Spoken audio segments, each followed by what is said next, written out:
meeting is now called to order. Roll call, Mr. Brown. All board members are present. Please stand for the Pledge of Allegiance. I pledge allegiance to the flag of the United States of America and to the republic for which it stands, one nation, under God, indivisible, with liberty and justice for all. Now read the Carmel Clay Schools mission statement. Carmel Clay Schools will provide opportunities for all students to realize their potential in an ever-changing world. Typically, next on our agenda would be public comment. However, no one has signed up for public comment this evening. So we will move on to consent items. Tonight, consent items include the personnel report, claims, and payroll. As a reminder, consent in the meeting agenda refers to a designated section where routine items are grouped together for efficient consideration and approval in a single motion. Consent items Consent typically includes items the board must legally address, but which should not take up considerable time. By incorporating them into a single item, we can streamline the meeting process and allow more dedicated time for critical topics and meaningful deliberation. Do I have a motion to approve all items on the consent agenda? Motion to approve all items on the consent agenda as a group. Thank you, Ms. Wheeler. Do I have a second? Second. Thank you, Mrs. Koke. Any discussion? Seeing none, we will now take a vote. All in favor of approving the items on the consent agenda, please signify by saying aye. Aye. Motion carries. Next, we'll move on to our action item for this evening, updates to the CCS middle school and high school handbooks. Mr. Woodward.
Mr. Woodward.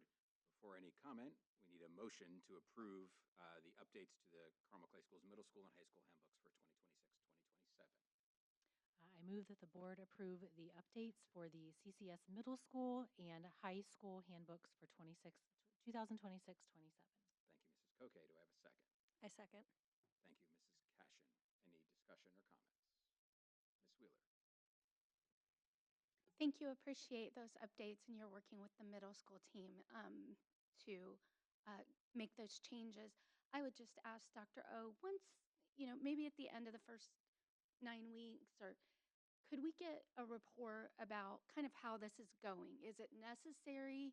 Have there been to have, more than a first offense? How are the kids adjusting to it? I know it's just the first day, so I don't really expect anything right now, but I think it would be helpful to the board to know kind of how it's going at a point that you deem appropriate. Absolutely. And I can report I was in all 15 schools today. And during lunch, we saw lots of conversations happening. Minimal issue with any students having their phones out. And if they were addressed immediately.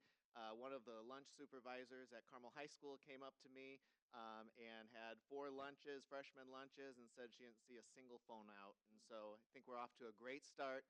The students meet our expectations very well here in the district, and we would be happy to provide a 9-week update. Any further comment? Thank you, Mr. Woodward. We'll now take a vote. All in favor of approving the updates to the Carmel Clay Schools middle school and high school handbooks for 2026-2027, please signify by saying aye. Aye. Motion carries. Thank you. Next on our agenda is the workshop topic, the strategic plan update. We'll adjourn to the tables in front.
Well, good evening, President Shapiro, members of the board, and members of our CCS executive team. Thank you all for being here tonight.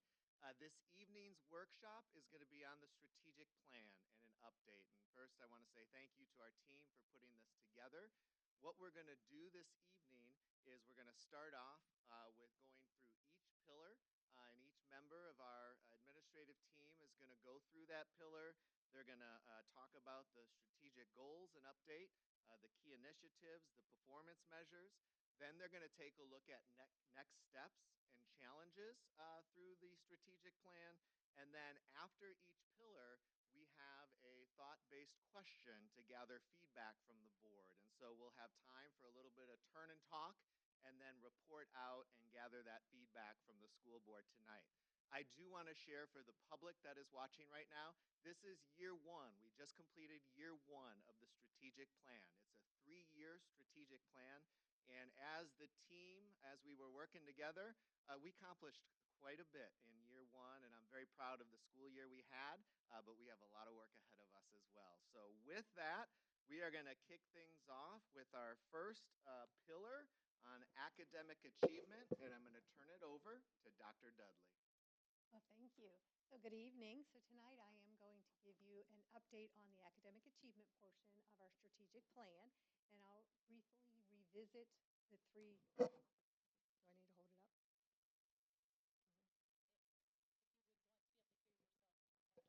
up? Okay.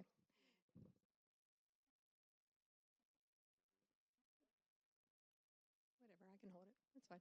It's fine. So I'll briefly revisit the 4 strategic goals and that highlight the evidence of our progress and identify our next steps in the implementation challenges ahead.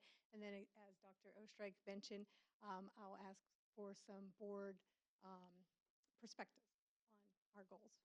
So the examples that are shared tonight represent the really meaningful momentum. They also remind us that lasting improvement depends on how well we connect, sequence, and sustain our work over time. So to understand our progress, it's helpful to begin with the 4 goals that organize our work. And those 4 goals are academic excellence, instructional coherence, systems of support, and real-world learning and relevance. And so when we think about the academic excellence, we're looking at accelerating the achievement and also deliberately eliminating the gaps with our student achievement. And so we want to look at both high performance as well as equitable access to that performance. And in instructional coherence, the students should experience those consistently strong instruction across classrooms and schools. And the coherence means shared expectations, high quality practices, but it doesn't mean that every single classroom looks exactly the same or as identical.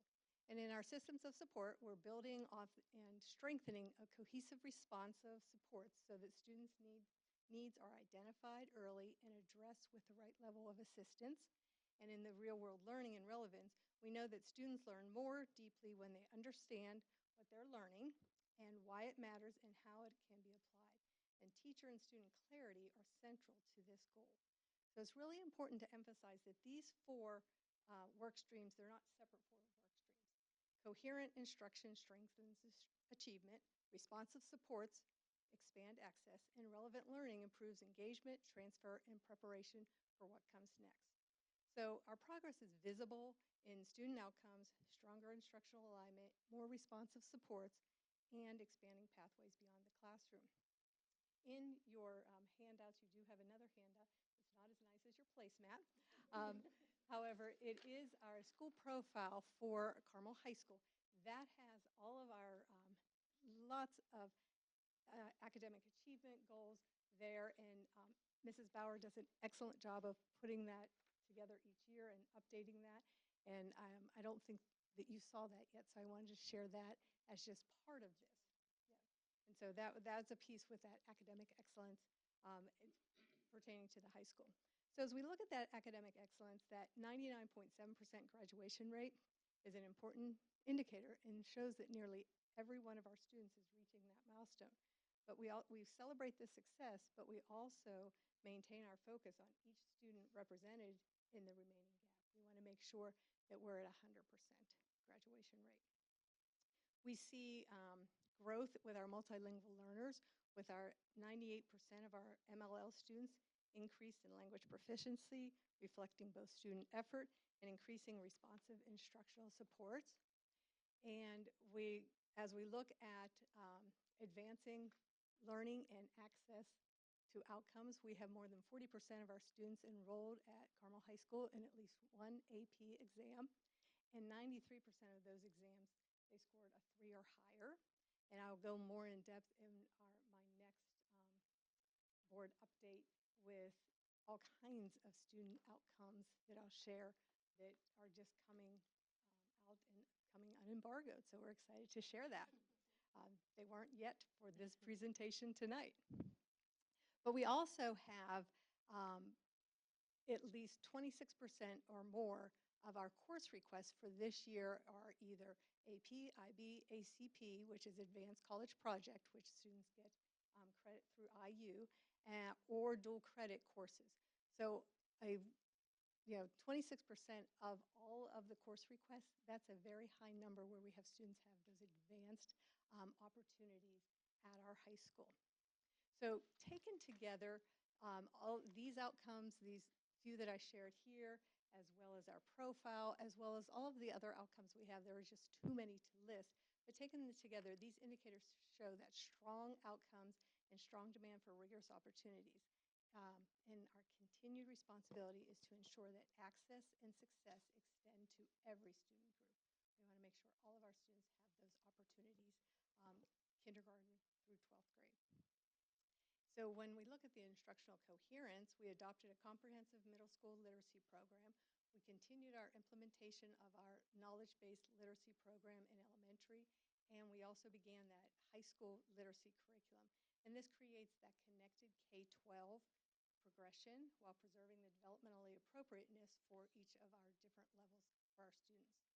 And then also expanding our instructional framework through all of our different, expanding the instructional framework through all of our levels helps us to get that common language to talk about the teaching and learning that's happening across all of our buildings and all of our classrooms. And it also gives the students that greater consistency as they are working through our system through kindergarten through 12th grade. And then when we look at the systems of support, we have earlier and more responsive supports. So implementing Acadience Learning, which is looking at our students' literacy success. We implement that kindergarten through 5th grade to really look at where their needs are in elementary literacy, looking at the elementary skills for success implementation, the secondary skills for success development, and also the content-based English language development courses for our MLL students strengthens our ability to identify and respond to the needs of all of our students. And we look at these measures not simply as whether these systems are in place, but whether they're used consistently and improve student learning as well as student well-being. And then as we look at the real-world learning and relevance, we have the community connected. We have 194, and this was as of 2 weeks ago, so this number actually could be higher. But we have 194 confirmed work-based learning placements with 115 different community partners. And so really broadening that setting for our students and their learning. And then as we look at our STEM experiences, our high school and one of our elementary schools competed in the Robotics World Championship, demonstrating the power of authentic problems, collaboration, and applied learning. And then we also expanded pathways. We have several new AP courses, dual credit courses in engineering and technology, also in healthcare, barbering and cosmetology options, really give our students those connected learning opportunities where their interests lie and give them those real-world learning opportunities. And so these are very meaningful accomplishments, but some initiatives are still in their early stages, and we'll continue to monitor participation, quality, access, and impact not only of the number of programs offered. So the progress is encouraging, and our next responsibility is to protect and to also increase the progress by being disciplined about what comes next and how quickly we ask students and educators to absorb the change. So our next steps is about implementation with depth, prioritizing high leverage actions, and building staff capacity and pacing change so learning lasts.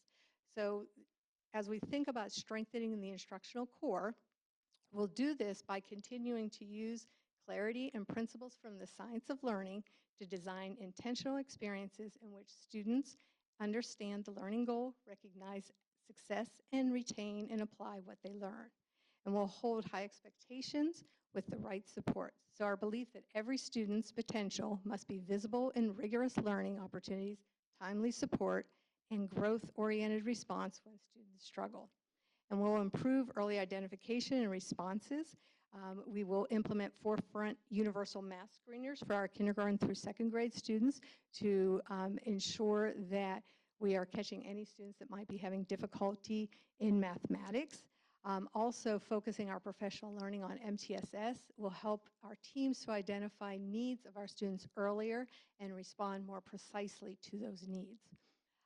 Also building durable skills and partnerships. So our secondary skills for success, implementing our CPAC, our expansion of elementary robotics to all of our schools, our community partnerships, and additional graduation pathways to extend academic learning into the student agency, belonging, application, and preparation. So the implementation challenges as we look at this is too much, too fast, it won't last. And this is a big challenge. And when we think about this for our students, when too much content is introduced before foundational learning is secure, the results can be cognitive overload, surface level learning, and anxiety, frustration, and disengagement. And when we look at our educators, competing priorities can make it difficult to move from initial exposure to deep, consistent implementation across classrooms and schools. And so the tension between covering content and ensuring learning is real. And this is not an argument for slowing improvement, but it's really an argument for sequencing our improvement so new practices become part of the daily instruction and produce lasting benefits for our students. And we'll prioritize our actions most closely aligned to the strategic plan, stage implementation thoughtfully, and protect time for collaboration and reflection, and provide targeted professional learning to adjust and based on the evidence that is presented. And as we monitor these different activities, we do this by answering the questions, are our initiatives aligned? Are our staff giving adequate time and support? And are practices becoming consistent?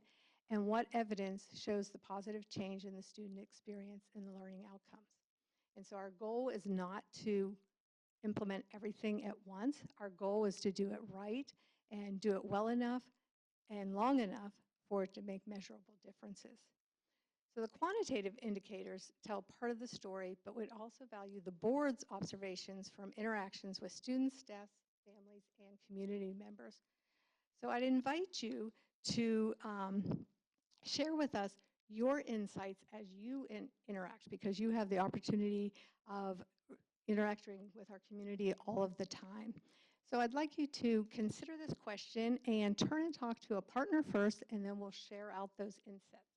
And one of the things we do as an instructional practice in classrooms is we do a lot of turn and talks in our classrooms where our students have the opportunity, they all have the opportunity to turn and talk and really to activate their knowledge and their thinking before they're asked to share it out with the entire group. So we're going to ask you to do that as well. You can consider this question up here, find a partner next to you, have some conversation, and then I'll ask you to share out.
Okay, so let's come back together. What have you been noticing? What have you been, what outcomes have you seen as you've interacted?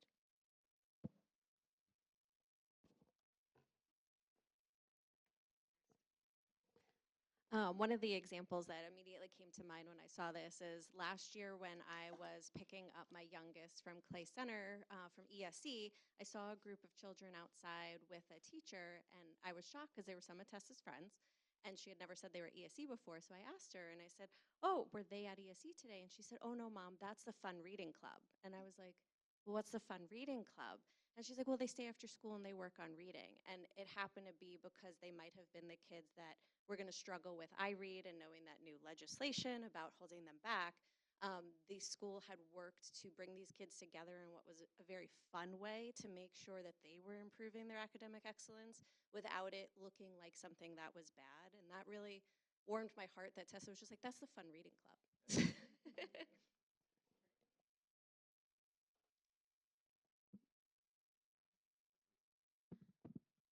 So we kind of said something similar, I think, in that the district really prepares all students, no matter what kind of student they are. So we were saying that we see sustained academic excellence even after they're gone from here. So in college or career, Carmel kids are keeping that going, the momentum going that they get here. And I kind of said from my personal experience, I have a son who's kind of a high achiever and a child who has an IEP, and he's found his place, and he's so excited with the great program with the program he's going to be doing to get a job right out of high school. And so I think we do a good job that academic excellence looks different for every student, and we recognize that.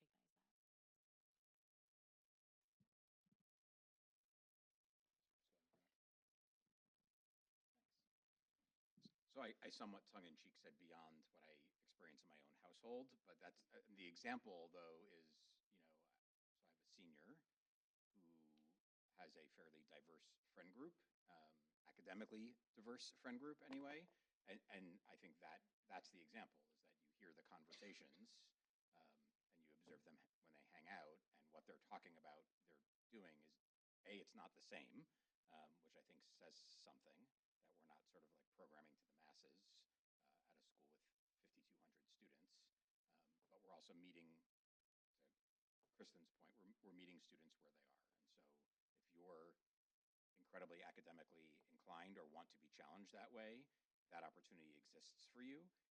And if maybe you aren't as motivated that way, you're motivated differently, there are still ample opportunities. And it's just been interesting as I begin this reflective period with a senior in high school and seeing where that friend group has gone over the years. And the sidebar to this is one of his middle school friends called me yesterday because he needed to talk to a local government official for his Eagle Scout project. Somehow I got drafted. But he was unprompted, like sharing all of this stuff about his experience at high school. And he is not the same kind of student that my son is. And it's just interesting that the anecdotal evidence that I have is all positive, even though it is all so different. That, this is a group of 6 or 8 boys who have grown up in this school system, and they're not widgets that all operate the same way, and they've all found a niche or a pathway or something that they're driven toward. The conversation we did have is, we often highlight and we talk a lot about the achievement, which is excellent, and my brain immediately goes to, well, what about everybody else? And you mentioned that specifically around the graduation rate, and that those are the things that I think of, that I think those stories are just as important that we're sharing, is how are we ensuring that regardless of if you're the 0.3% that didn't graduate, what have we done to help support you with whatever your plan is, to our multi-language learners, to our children with special needs. And I know we talk here at the 10,000 foot level, but I think as much as we share these other great stories, those are also things that are important to reinforce because the district does them well. Not because there's an issue or a shortcoming there, but I think those things are just as important to share.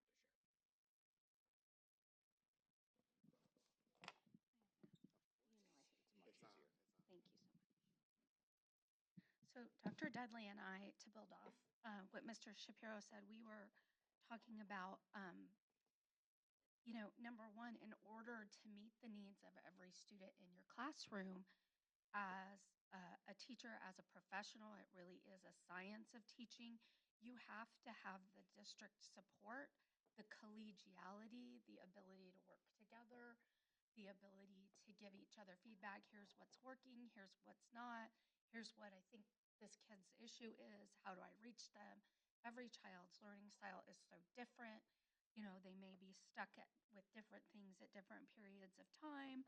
You never know what's going on outside the classroom that can impact things. So, you know, what I think is huge for us is that we are giving our teachers the tools that they need to be able to meet each child where they are, because we wouldn't be able to do that if we hadn't given them the tools and the resources to do it. The other thing that I mentioned was it always strikes me anytime I'm in one of our classrooms how much the kids help each other, how willing they are to help each other.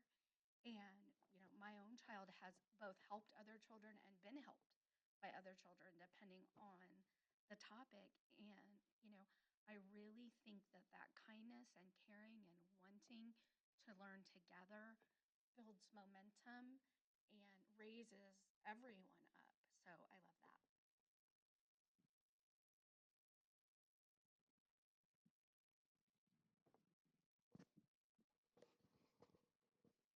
You know, as looking at the school improvement plans for that were issued this last go around here, and thanks for getting those to us. And um, I've been a real proponent, along with a number of my colleagues here, about really having specific, measurable, SMART goals at the school levels. And I think what that does is it helps implement a strategic plan like this, where you've got 16,000 students and a couple thousand employees, or whatever the number might be. How do you align everybody in their unique situations? And as we were talking with a spectrum of students that have different, you know, capabilities and life's experiences and family experiences, how do you implement it in that? And I think I'm a true believer that school improvement plans or objectives at the school level is absolutely essential. And I'm glad that we have brought that back. Um, and I was just noticing that, you know, we've talked about, you know, meeting the needs and closing the gap. And I think that's essential. And having more schools helps you do that, because you can be more specific to whatever uniqueness your school may have. So one thing I just wanted to bring up was looking at Clay Center Elementary's school improvement plans. A number of the other elementary schools particularly had one or two statements that were focused on assessments, and I think that's important. I know iLearn is controversial as far as being able to really help teachers adjust to the students in kind of real time. I think they're trying to address that to some degree, and I think that's a good thing. But it still gives us some kind of a benchmark from year to year. Is, you know, are we progressing? And what I noticed with each one of the 11 elementary schools is they all had a benchmark, their own unique benchmark. Some had different benchmarks, and that's I would expect. One really stood out, and that was Clay Center.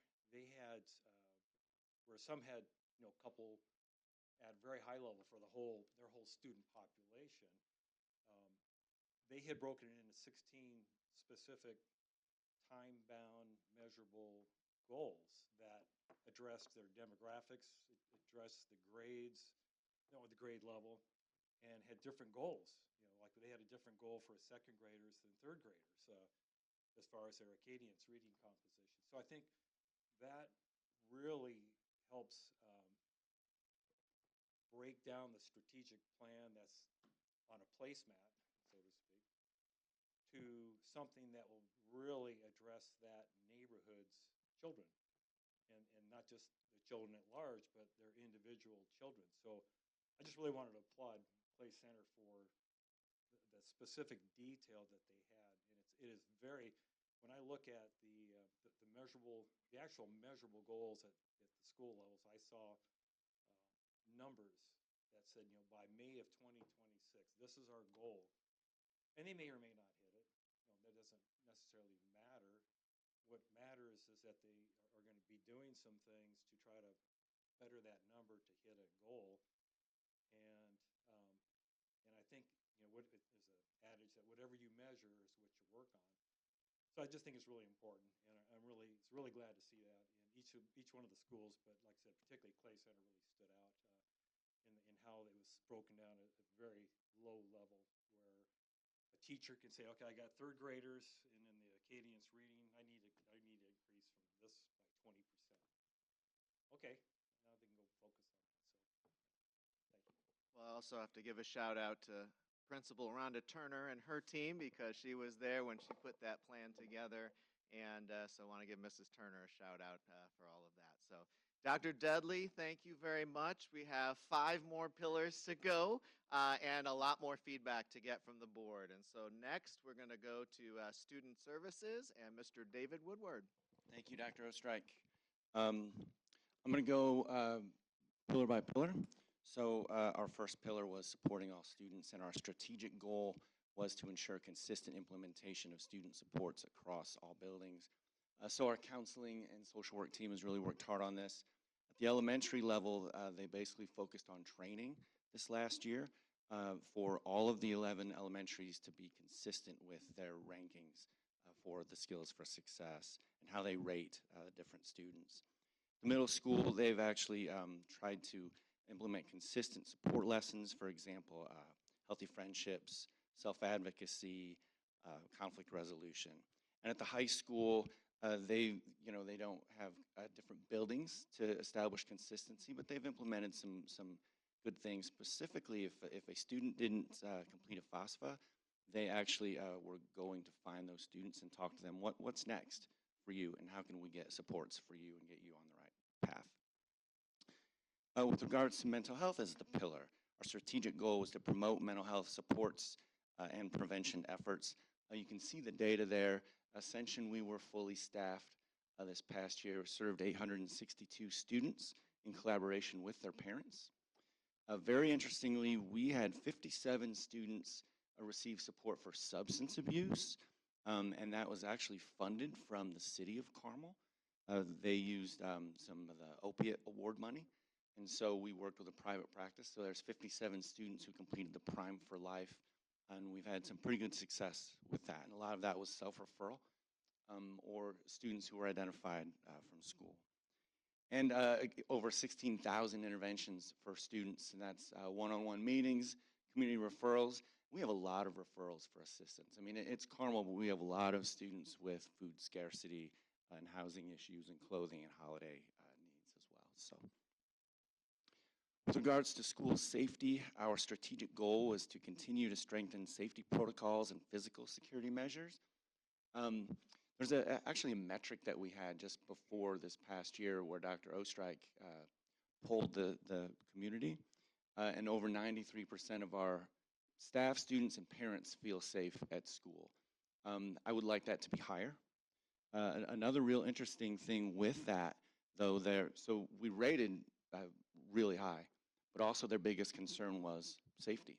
So, and it should be for all parents. And so, as I told Dr. Ostrike at the time, we're in that sweet spot where people are happy and we've got everyone's attention. We can continue to do more. We had 979 Stop It anonymous reports. So our community uses that tool for all different types of things every day. We have continued to improve our safety audits, our building audits. How can we make things better and continue? It's called a loop. With emergency preparedness, you continue to build and update, and really good drill and training participation. Our pillar of culture of care and connection, our strategic goal was to foster a climate where students feel supported, safe, and connected. One metric would be attendance. Our kids seem to want to be at school. 96.4% of students are in attendance each day. That's great, but my job isn't the rah-rah, it's the what about those kids who weren't there. And so we've identified, and our goal is to identify those kids. We also had over 150 students who we would consider chronically absent. That's missed over 18 days of school. And that's for a wide variety of reasons. But those are the students that we need to focus on. It's 1% or less of our kids, but those are the kids that we also need to help.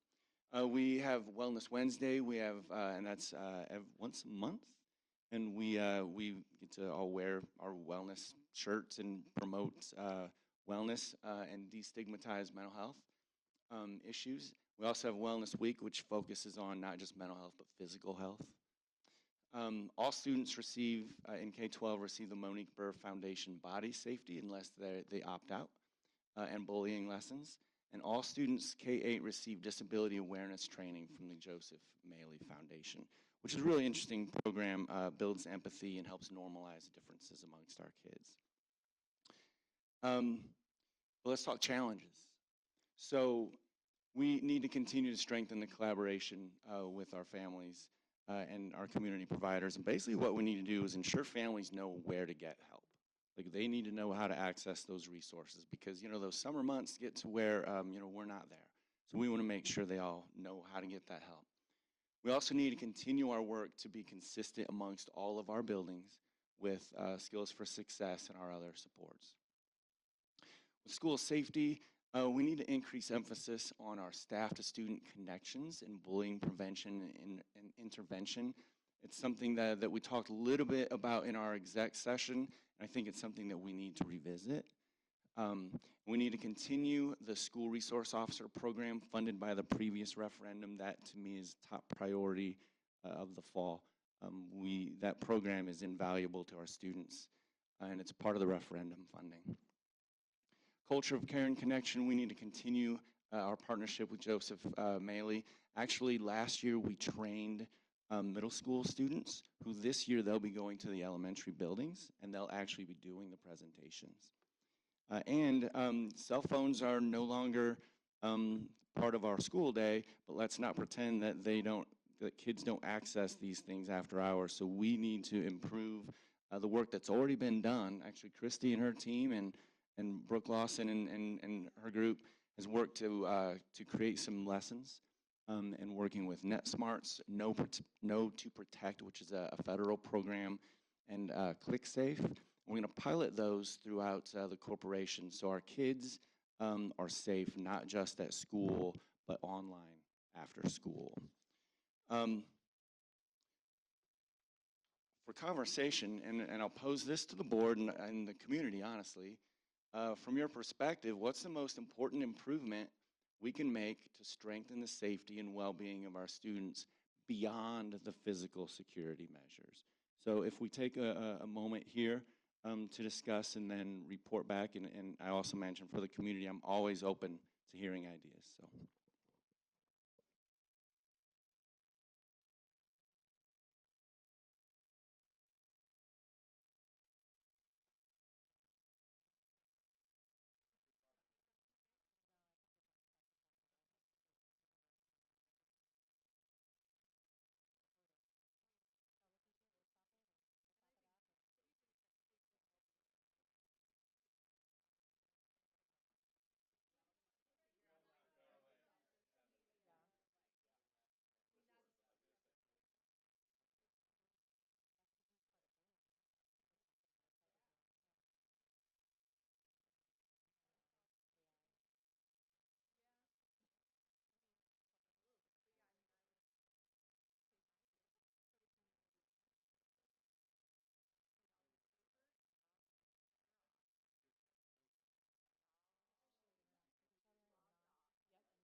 All right, let's come back together here. And Mr. Brown, let's start with you, and we'll go this way with comments and feedback from the board. How does that sound?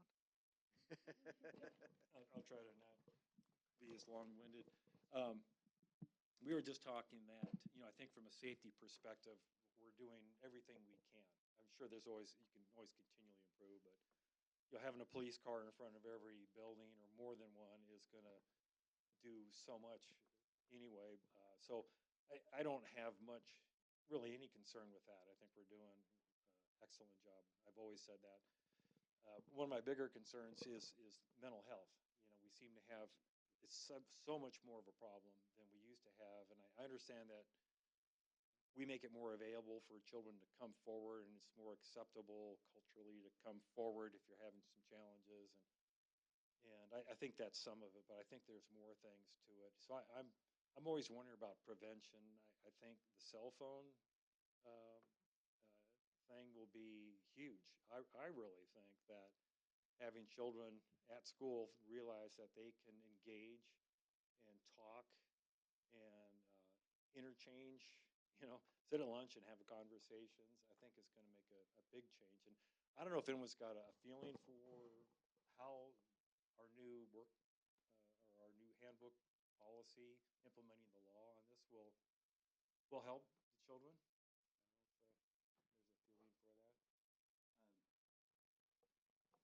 I don't have a feel for it yet, but I think the board mentioned, can we do a report on that? I think we're as excited to see as everybody else is.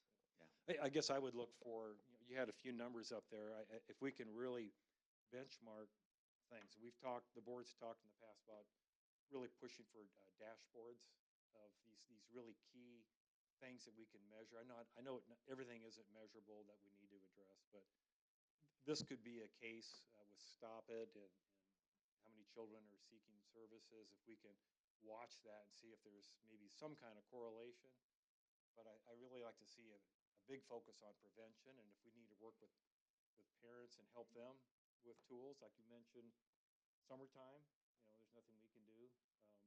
But what can we do in partnering with parents to help them just have their children be healthier in that regard? Thanks. I love that you asked this question, Mr. Woodward, and strong kudos for all of the physical safety improvements that you've made in your years here. Um, the things that we talked about were that sense of belonging and improving that sense of belonging, because that then gets to some of the mental health issues, um, helping identify kids that are being bullied. One of the things that I often think about is, you know, most kids are smart enough to know that if they report that they're being bullied, the bully's probably going to know who reported it, and maybe it'll get worse before it gets better. I think that's a really hard, trick bag there. And I also think that bullying is happening. I think we've got to get to the mental health issues around the bullying, the bullier, and what's happening there, because often that's just as serious, if not more serious, what's causing that child to behave in that way. And I'm also seeing a lot of bullying outside the classroom. I think lots of kids know they can get away with things in hallways and in buses and in bathrooms that they can't get away with inside the four walls of a classroom. So I would like to see us focus on that. And um, Dr. Dudley rightfully said, mental health is just as important for our own staff. Things are hard these days, really hard for everybody.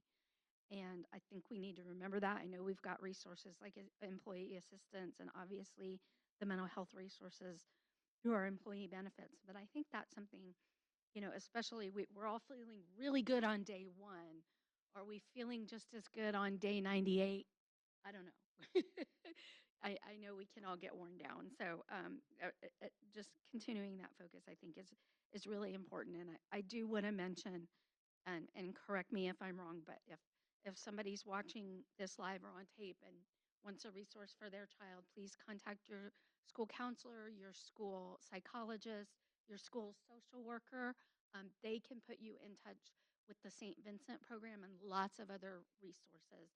And then one of the things I was struck by was the number of student touches that we've had being like 900 and something, and we've got 17 licensed counselors.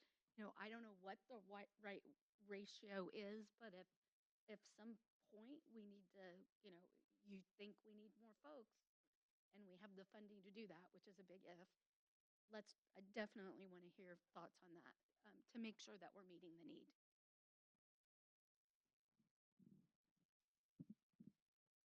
Just to follow up on the mental health piece, I don't know specifically for Carmel, but I know Indiana has one of the worst rates in the country of counselors to students. But that's a complete sidebar rabbit hole I'll not go down. So a couple of thoughts that Dr. Rowe and I discussed. One, I just start with echoing Chris's compliments for what we do in terms of physical safety and mental health support in this district. I think just in the time, as a parent that I've had a student in the district, seeing the positive changes over the years has just been great. You know, this isn't necessarily an improvement to see, but more a challenge for ongoing is how do we continue to ensure that the mental health support, the substance abuse prevention programming maintains in our district. The data is that the average age of first use of experimentation for kids is between the ages of 12 and 14. So if you just do the math and play the percentages, we know that it is likely that a significant percentage of kids will try something while they're in the care of the school corporation. So what are we doing to reinforce messaging around that and providing the right support, not just for the students, but for their families who may or may not know anything about substance abuse and where that can go. The one thought I had, and it just brings me back to a conversation I know Dr. O and I had over during the winter when we closed schools for a couple of days because of cold and snow in January. Someone had reached out to me and said, well, what happens to the students who get food assistance at school on these days when we're unexpectedly closed? I'm really fortunate that I haven't found myself to be in that position for my family, but I would imagine for families that are, they're not necessarily going to be like, hey, I need help, willing to raise their hand in public. So how do we ensure that it is well known where people go, right? And it's easy to say, hey, call the school social worker, but well, when the school's closed or it's summer, that isn't as easy to do. And so while it isn't, often we don't think it is an issue here, we know it is. And so how do we ensure that families know, well, if I've got a food issue or I've got a housing issue or my student's having a mental health issue or I'm concerned about something, what are the ways that they can reach out? Whether that is beyond just calling somebody at the school. So that would be maybe an opportunity for us to look at. So Mrs. Bauer and I think the biggest thing we said is still making sure students know that see something, say something. Because there was an incident with my own child last year where he did say something, but I would wonder why he was one out of a group of 6 friends who knew that you don't, maybe meet someone you talk to online. So what messaging didn't those other students get? I'm glad my kid got it, but what are we missing to make sure that kids understand interactions online can be dangerous and what to look out for? The first one kind of builds off of what Chris had said regarding bullying. I think from my perspective, when we talked about this briefly before, the state standards for reporting bullying are not reflective of actually what is happening in schools. Some of those reports claim that not a single bullying incident is happening in some of our buildings, and that's just not realistic based in any reality. So I personally would challenge us as a administration and board to figure out a new monitoring system that would be able to document these situations, similar to why we've requested, retirements and resignations by the school building. It would be great to also see these types of situations by school building to see if there are certain communities that are having more instances that maybe need more training and more assistance. especially, at the younger levels, if we can tackle that and help kids who need it before they get up to the higher high school level and age groups, I think that would be tremendously helpful for our community. So that was the first one. But then also when John mentioned too about working with really supporting that whole student, even when they're not in our schools. I know Mayor Fickham had started that new, I forget the exact name of it, but it's essentially a food committee. She had even said, if we have students that we know get food packages, we've got snowplows. We can deliver food packages to students who need it if we already have that list. So how do we work better with the city to make sure that as Carmel and as CCS, we are supporting our students for their basic needs? Thank you. I just want to add a couple things. Jennifer McFarland is on that commission with the city, so that's a good start that she's on there and working together with the city. So thank you for bringing that up. And I also want to just follow up a shout out to our SROs, because a lot of the training that does happen with students, they're providing it. Also, they're having parent nights, and we're going to continue to have those. And so I just wanted another shout out to the SROs. And with the referendum coming up, this was a key part of our strategic plan, especially if the safety referendum aspect of the great work our SROs do. So I just want to give another shout out to them. And so really appreciate the feedback and the thoughts on everything you guys provided. And so next up, thank you very much. We are going to go to Dr. Herrera, who's going to talk with us about employee engagement and effectiveness.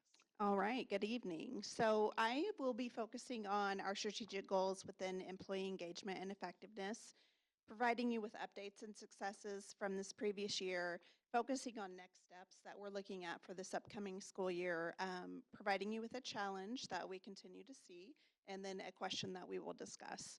But this has been a very busy summer. We have hired over 200 employees between classified and certified staff. And what that means is that we have onboarded over 200 employees that they have personally come in and they've met with me or they've attended an onboarding session. And that is really important when we talk about the employee experience, when we talk about retention. It is that first step of getting the employees here within the district to talk about our overarching goals, to talk about what it means to work in Carmel Clay schools, and to just make sure that they have the best foot forward to start out with their employment. So looking at the first strategic goal of investing in our people, this past year we had a lot of intentional time spent on reflecting and refining the level of intention and care we provide employees. That really starts with the high level of customer service we provide, looking at the level of assistance we provide from the application process to onboarding to answering questions throughout someone's employment to setting up meetings for retirement. So it's really not just about when we hire someone, it's that start to finish from the time they're with us and really looking at what we provide those employees, because we want everyone to feel supported throughout the duration of their time here within Carmel Clay Schools. And then when my last board report, I had shared with you that at the time we had hired 10 new hires that were Carmel High School graduates. We've actually added one more, which brings the total to 11. So very excited to share that information. And then just also talking about the culture of well-being, which we've kind of touched on in different areas tonight, but that really is a big part of our recruitment and retention for our staff, because we know when employees feel valued, supported, and connected, the more likely to stay. They have a positive influence on the school culture, and then they ultimately have a greater impact on student success. So we really want to focus on all of those areas. Moving on to our strategic goal with HR innovation and engagement, we've really spent a lot of time focusing on attracting, engaging, and retaining our employees. I know my last board report, I talked a little bit about our previous job fair, but I'm excited to report we had a 40% higher rate from our July job fair. And the importance of that is that we build relationships with people who come to those job fairs. It's not just about hiring people who show up, but it's about also future openings we may have. So if there is someone who comes and we don't have a match for them, really looking at keeping their information, being able to reach out to them and share with them future openings that we may have. Talking about onboarding for UKG, time and attendance, I am very happy to announce we've onboarded all 11 elementaries. Yesterday we had Clay Middle School and Carmel Middle School, and by mid-September we will have Creekside and Carmel High School, which will only leave the transportation department left to onboard across the district, and then we will be 100% on board. Looking at state interviews, I know I had shared that with you earlier this year, that we had a successful second year of state interviews, and then also our focused approach to our bus driver campaign. I shared that information with you, which has really provided us with some great candidates and some hiring. Looking at our strategic goal for staff appreciation and impact, we continue to enhance celebrations and show appreciation to our staff. This year we added a new category for SROs and had the first SRO Harris from Prairie Trace Elementary. And then I'm also excited to announce, if you've not already heard, that Megan Cronkite received a top 10 finalist for Teacher of the Year. And so we should hear more information in regards to that in the upcoming months.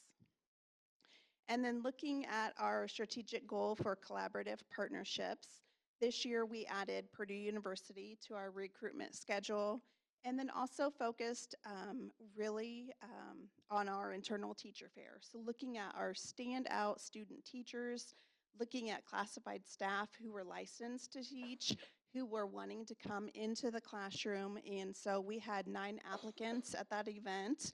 And again, those are by recommendation from our buildings. And so from that 9, we were able to hire 7 of them to start for this coming school year.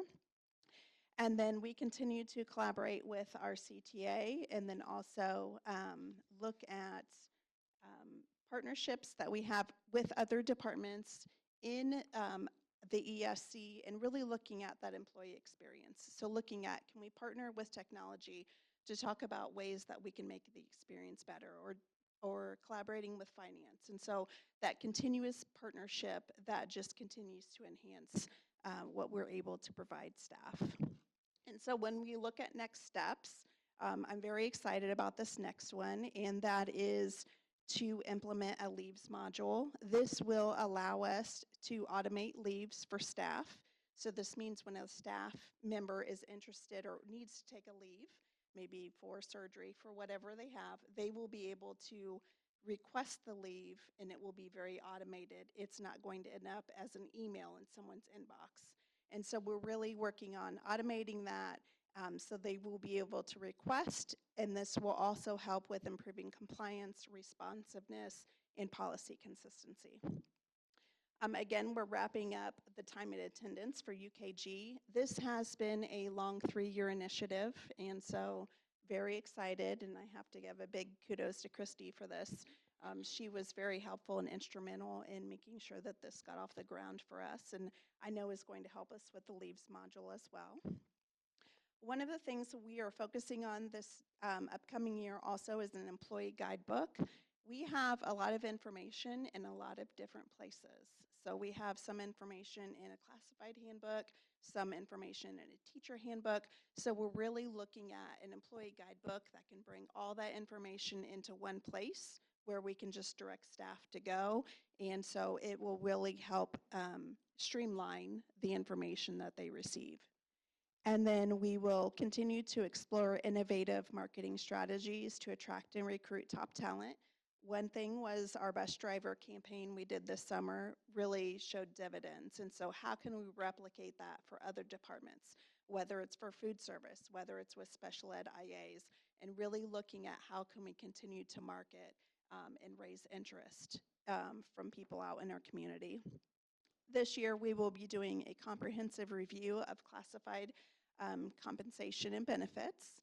And then I will be preparing for our state interviews this winter and looking at, are there any adjustments we would like to make into that going into our 3rd year of state interviews. So looking at our challenge, one area that continues to present itself as a challenge is being able to identify and implement fiscally responsible solutions to attract future employees. which also takes me right into my question. So if you would turn and talk and have a discussion with a partner about what new initiatives can we explore to strengthen our recruitment efforts and build a strong, sustainable talent pipeline. So not just recruiting, but how can we continue to build on what we have? And then just like with our student teachers, and then we try to have them in our internal teacher fair and then hire them right out from student teaching. So where can we build other pipelines to build that sustainability?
All right, let's go ahead and wrap up that discussion. And we're gonna start in the middle this time. Let's mix it up a little bit. Mrs. Coquet, would you like to kick us off? That's why you got picked on. We're very engaged in our conversation.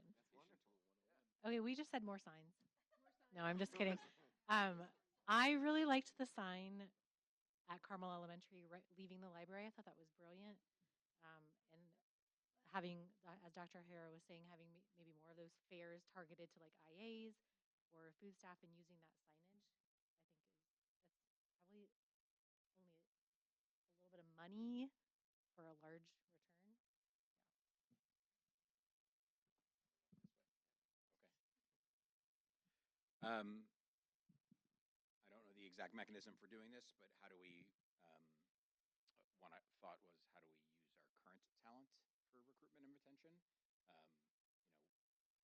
It's one thing to have administration show up at places to try and recruit, but our storytellers are the people who are doing it and do it well and are passionate about it and love doing it. So how do we capitalize on that messaging? And while it certainly might cost some money, there could be incentive provided, but I would start with just the storytelling. I mean, we were discussing part of the bus driver campaign was having 2 bus drivers who shared their story, and that, I don't know if that was a direct correlation, but to me, having, a teacher, an IA, a bus driver sharing why they love what they do or why they love doing it here versus somewhere else when we know they have options, because every district is looking for staff in different capacities.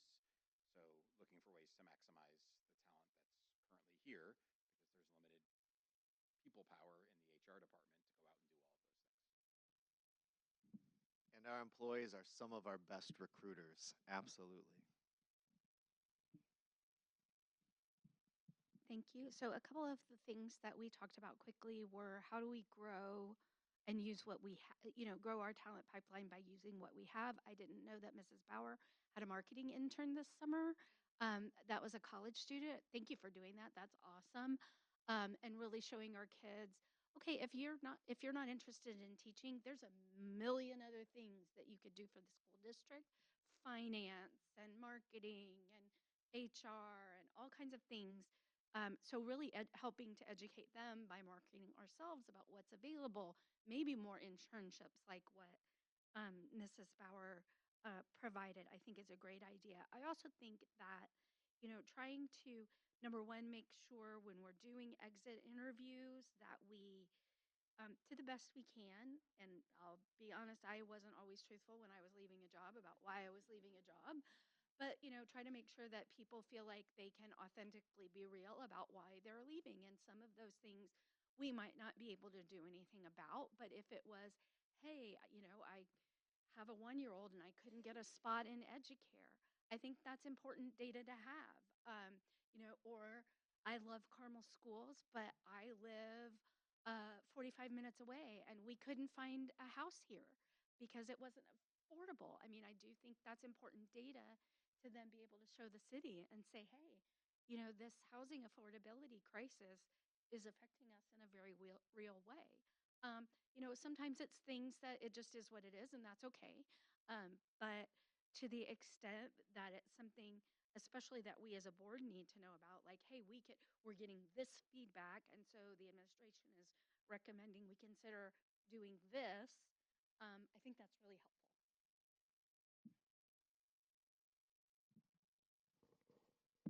I agree with the internships,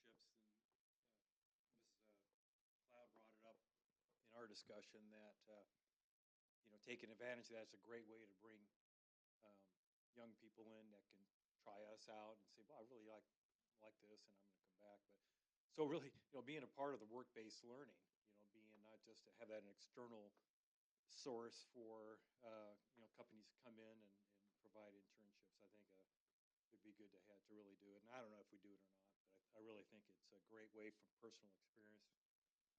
But I'd like to also, if I can add a run-on sentence to that question, is the recruitment efforts is the front door end of things, but we also have a back door. And I know that, comparatively speaking, we do pretty good with retention, but we did have a situation um, not that long ago with one of the schools where we had a real significant loss of staff in a short period. And I still would like to see what are we going to do differently to catch those things before they get as in the same level of crises that it got to. I think that they don't happen often, but things can happen. And how do we know that before exit interviews aren't always the best way to get the real reasons, as you'd mentioned.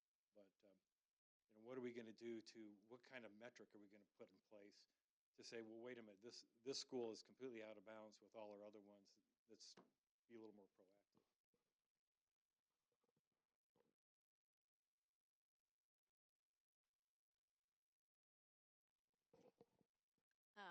to go back to the original question first, we had a conversation that kind of mirrored exactly what Dr. O and John were talking about. I was educated that apparently when we offer incentives in the past, it became a little heated with surrounding school districts. So,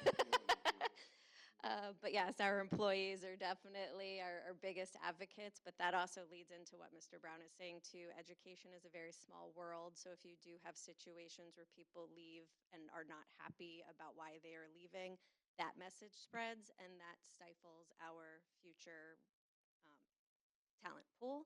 So how do we do a better job of getting anonymous feedback so people feel safe across the district, providing that feedback to administration so that we can make it better? One thing I want to add while we still have Mr. McMichael here is one of the things I hear time and time again on why people stay and why people don't retire is because of that wellness center and what that provides as an incredible benefit for our employees. Roger's still here. Roger's still here, but no, he's here in the district, yes. And by the way, since we're on HR, Mr. McMichael's position is posted right now, and we are looking for candidates. So if you're listening right now or know of a great CFO, please let us know as the job is posted. But no, it was his vision for our wellness center and to be able to provide for our employees those benefits, not just from a mental wellness, physical wellness, but the different opportunities that our employees have to engage in classes and in the gym membership and so on and so forth is just incredible. And we hear that time and time again. So just wanted to give Mr. McMichael a kudos as we transition into operations and resource management. Mr. McMichael. Hey, now for what you all been waiting for. So our under operations management, our updates and successes. So you can see first with regard to budget transparency and stewardship, we have launched a financial web page and revamped it. We're just getting started, but we haven't. It includes things like our monthly financial updates, which, as you know, also have been expanded here recently, as well as various budget information and just general information about property tax. And we're putting some things about referendums, for example. And you can see that we did hold, as you know, 5 public meetings about the referendums you guys did, and a couple of spatial sessions. So that was a huge effort to get to where we're at this point in time. And then along with that, though, came some really, I thought, nice presentations from our experts on property taxes and bond financing and some things about facility planning. And then finally, we did have a very, what's called a clean audit, so there were no significant things that were identified from the auditors. And so we're very pleased about that. And that's on our webpage as well. So we want, anybody wants to see that kind of information, we want to make it accessible for them. But we have a lot to do, and you'll hear about that in a minute.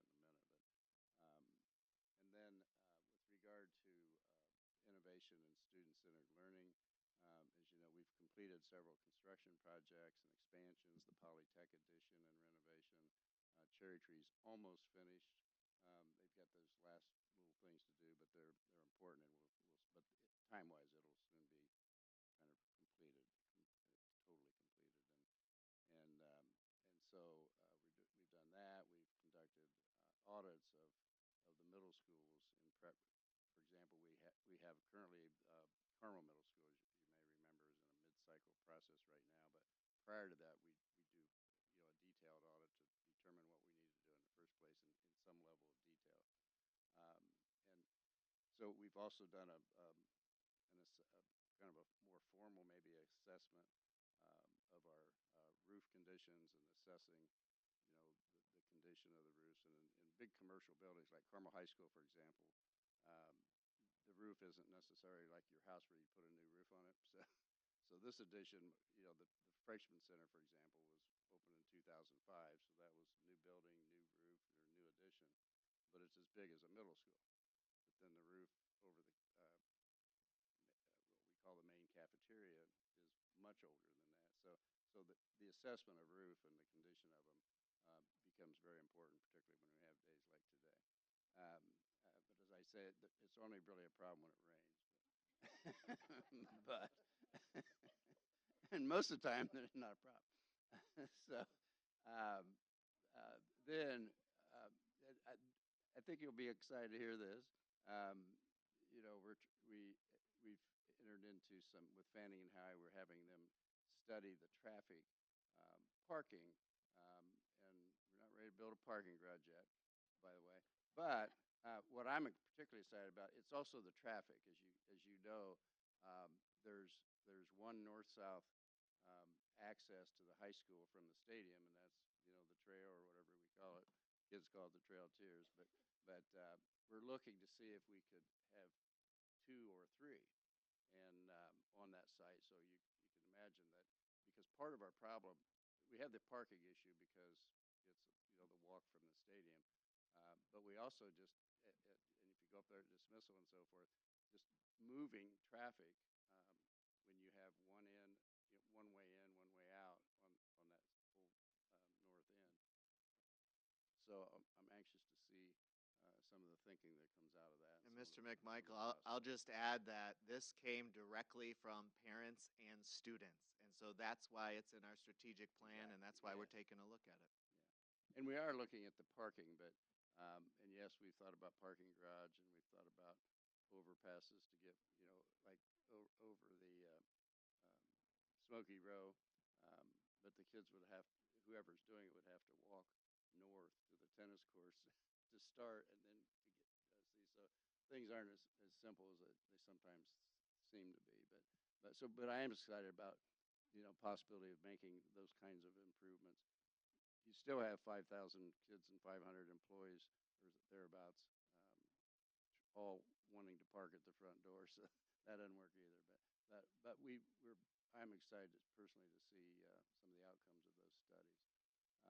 And then we have, excuse me, we've done a variety of reorganizations in our facilities operations, and we have reduced.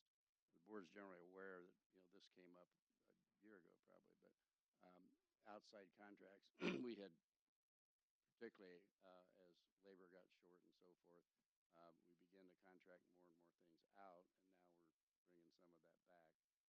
So there's a cost factor there as well because we're not trying to make a profit. So if we can do things in-house, in a competent way, then it is less money.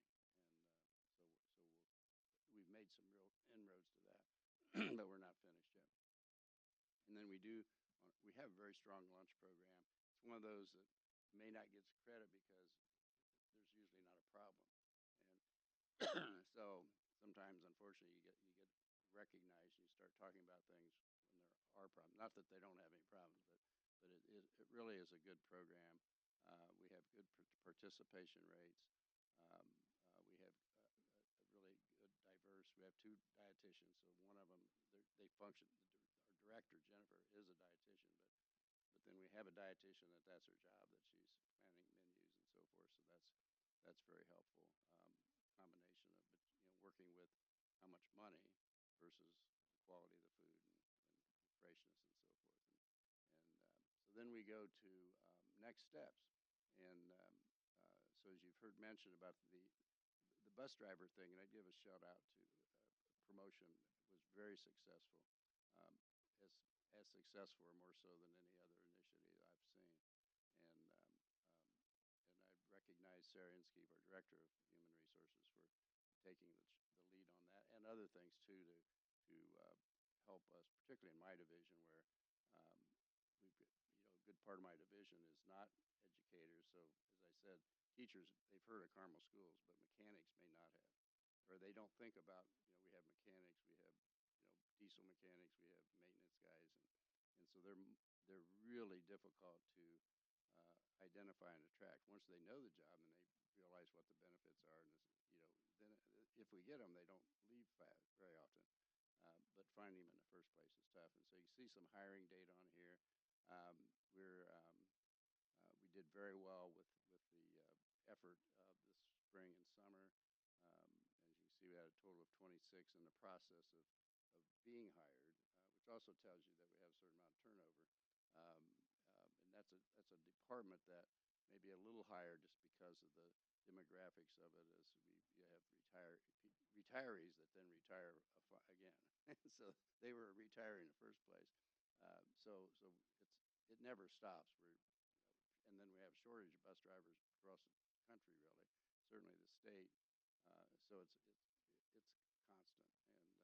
But we've made some really good progress. I'd share with you, for example, I had a question.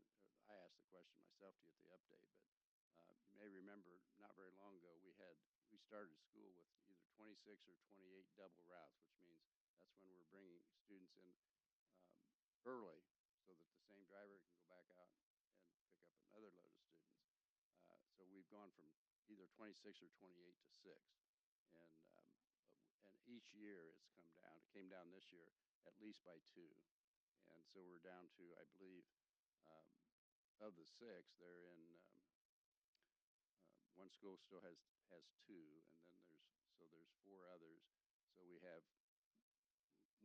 slightly more than half our schools don't have double routes. And I'm talking about the elementary schools, which is where they're at. So that was really good news. Now, as far as next steps, um, we are looking at a campus-wide survey, as was alluded to at the high school, as far as parking and options and so forth. But also, we're talking about, we want to update kind of a master plan for that whole site as to, just identifying possibilities going into the future. And then we have added some FAQs and videos explaining with smaller things about pieces in the financial web page. And the challenge is that um, it's a little more complicated than if you're not doing the work. And so it's hard to explain something that, the person on the street isn't working in school finance, but we want them to understand, kind of that bigger picture. So one of the first challenge is doing that in a way that they can actually understand what you're trying to say. And so but we are working on that. We want to create a financial dashboard that does provide some visual snapshots of the finances, and it's easy to understand. It's a visual format rather than a bunch of pages of narrative. Um, and then with regard to next step in the lunch program, we continue to look to advance the menu and increase the participation.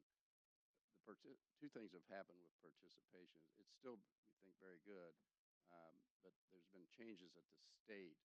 Um, the SNAP program, for example, is a program that identifies poverty and so forth. So previously, if the student was a part and family was a part of that, they automatically qualified. That is, they didn't have to fill out forms and ask, to get approved for free. Well, that's down 14% because of some changes, and so they can still apply. But the difference is when it happens automatically, and now you have to do it yourself. Not everybody. We're concerned that not everybody, even though they have the need, they may not go, fill it out and so forth. So we're trying to, we're aware of that, so we try to push back on that in ways that, knowing that it's out there, to try to increase it. The second thing, particularly at the elementary level, because we've had declining enrollment, we have declining participation in terms of just the numbers. And so that's what we're trying to work on. And so the question that I have is as state funding models shift and operational costs go up, we've talked a lot about this previously, but how do we prioritize, capital and operational needs and investments that also do affect overall student experience, from, with bus transportation, classrooms, and building environments, and then operational staff, balancing those needs with the, of course, the educational need as well. And so that would be the question that I would pose for you guys.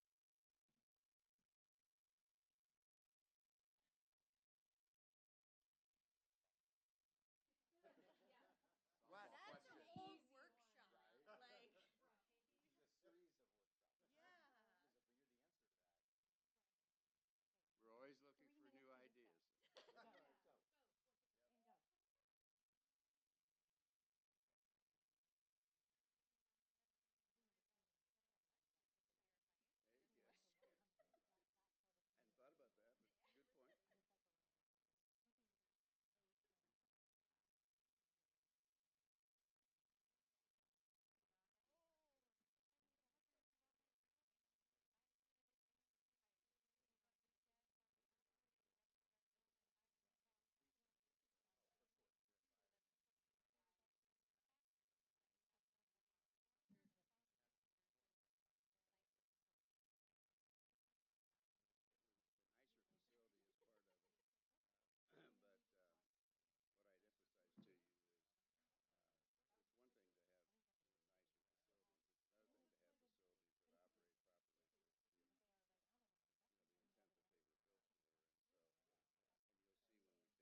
All right. We're gonna bring it back, and not everybody has to speak as we continue to go here, but you're all welcome to. But we're gonna start with Miss Wheeler on this one. I was going to say, I took a bio break, so that's really not fair. I think it's so difficult because I think we're never going to have enough money to do all the things that we think need to be done. Not pie in the sky things, but things we truly think we ought to be able to do. So it is a matter of triaging, prioritizing, using the data to the extent that we have it, and our knowledge about our community, what they want, what our students need, and we've just got to kind of do the best we can. I don't have any great answers, but that's why we're here, is to make those exact decisions.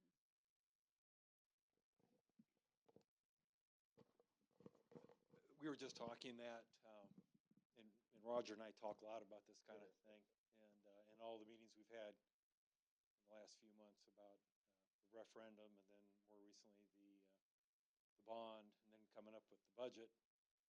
And my background is out of corporate world, and the problem's not unique to schools. It's always the concept of scarce resources, and a CFO, like the position you're in, basically, is one that has to listen to all these great needs for money and spending, and to do that word up there is to prioritize it and realize that you can't spend the way you wish you could spend. And I think we've seen the state funding models will shift more and more from public to other schools, and we'll see it with probably property taxes. And it's a new challenge, or I don't know if it's new, but it's a challenge that we have to do something. And I think there is some flexibility where we're able to spend or divert state funding to operations up to 15%. And how can we, so every, of that amount of money, of almost 19 million, how can we, every one of those dollars spent could have been spent in the education side of things. And I'm not saying that necessarily that we're wasting money in operations, but we just need to be really very much aware of that. And if we can reduce things, we need to do it, and they're really hard decisions. And I think the next board's going to have some fun with that, and not fun, not at all fun, but we'll have a challenge in making decisions. And you've said that a number of times that some enrollment is been on not a steep, but a certain amount of decline, and the funding's from the state levels on a decline, and so it's going to be tough. So I don't have any ideas on how to prioritize it, other than I think the board, really needs to be more involved in helping with spending priorities. And I think historically, in my 3.5 years or more, a little more, we haven't been. And I think it's time the board was going to really need to step up in that role and say, well, let's look at it, and we're going to have to give something up, because you can't have everything you want.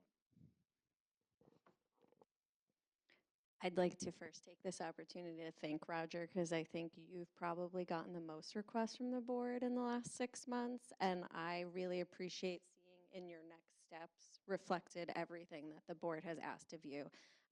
So I know that that was a lot, and I love the fact that you are already, even though you're going to be transitioning to someone at some point, laying those out and knowing that we're going to follow those steps moving forward.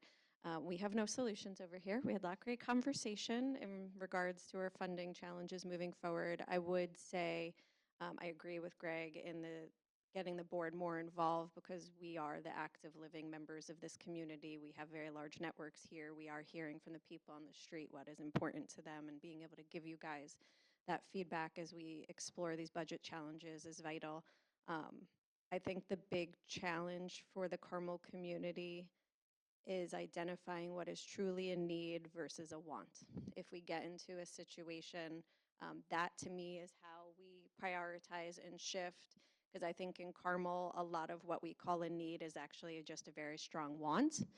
And if we don't have the money to do that, we need to recognize that the needs need to be met first.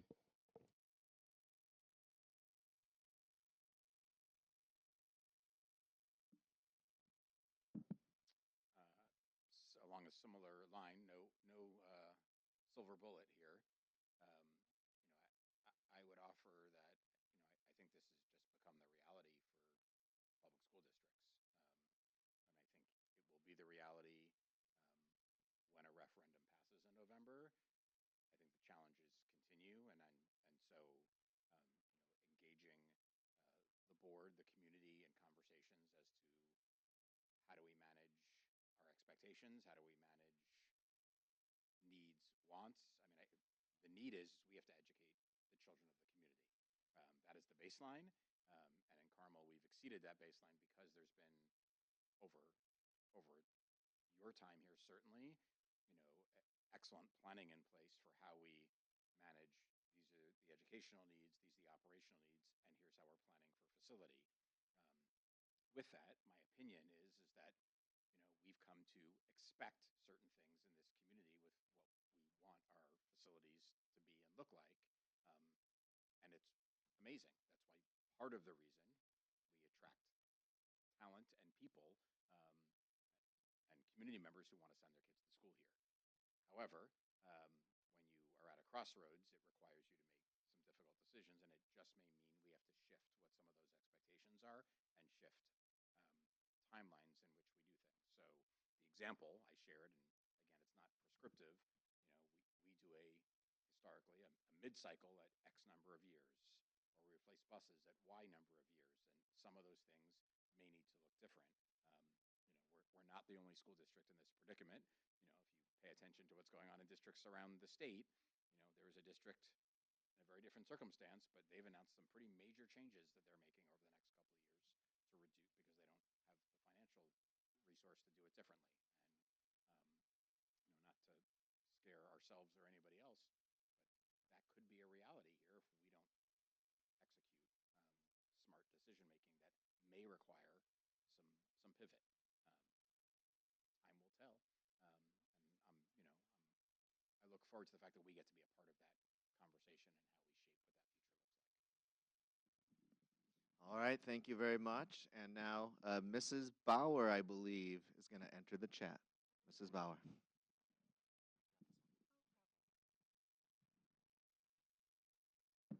Hi, everybody. It's been a while since I've spoken directly to you. So I feel like a lot of my three pillars are very overlapping. So some of my bullet points will also be overlapping. And so with the clear and consistent communication, I do believe that I've upped the web updates. In the last year, we've done a lot of work with our counseling department, making sure that it is easily navigatable. As Roger just said, the financial web page in HR gives me lots of stuff to update consistently. We are always working on our non-CCS family engagement. Our community news mailing list has grown, and I'm proud of that. We try to get that out at community events just so people understand they can get those district dispatches. And we have near 1,000 people on that, so that's pretty great. Dr. O has not stopped talking out and about in the public, which is great. And I do believe Mayor Finkham has kind of reinvigorated a lot of partnerships where we have definitely taken advantage of those city events, city pop-ups. I've created some really good relationships with their internal marketing team. And so we're doing a lot of shared social and things like that. Those are nice relationships to have. Definitely have tried to increase our training and guidance for school-wide and teacher messaging. It's very much my belief that educators will talk as long as you let them talk. So consistently just drilling home, how do we say this as concisely and understandably that our parents need, because we have information overload. And online, we are definitely increasing the news story, social media storytelling. I do work very hard on the video and Instagram, and just one stat that I could use is on our Facebook, the increase in 1-minute views, if you guys are not familiar or not understanding, to get anyone to watch past 10 seconds is really, really like the the drop off is near complete at about 10 seconds. And so the fact that we had 280% increase in the people that actually watched for 1 minute made me feel pretty good. As far as open and accountable communication, again, trying to build that trust that our community knows when something happens, I'm going to let them know, whether it's through district dispatches, social posts, or news stories. One of the things that I keep working on is making sure we're telling the stories. A lot of people will say, you know, that's great. We've got eight state championships, but what about my kiddo doing this amazing thing in elementary school? So making sure that I'm getting out and really getting those principals to be sending me those stories as well, from all grades, all schools, and certainly all the students' passions. And again, I think we've done really well over the last year to communicate when that timely issue happens. So that is primarily my job. I always tell my principals their job is to handle the issue in the building. And so we have a really great relationship. I have a great relationship with all the principals that I'm going to get that text that says, hey, we had a brief lockdown while a kid had a medical emergency, and then that is my job to send that out on their behalf so they can help with the student and staff. And then as far as accessible engagement for all audiences, the district emails have started being translated. We have 2 systems. It's very annoying to have to be at the mercy of technology to get some of the accessibility issues solved. We're getting there in the buildings. It is unfortunately a little more complicated than I would want.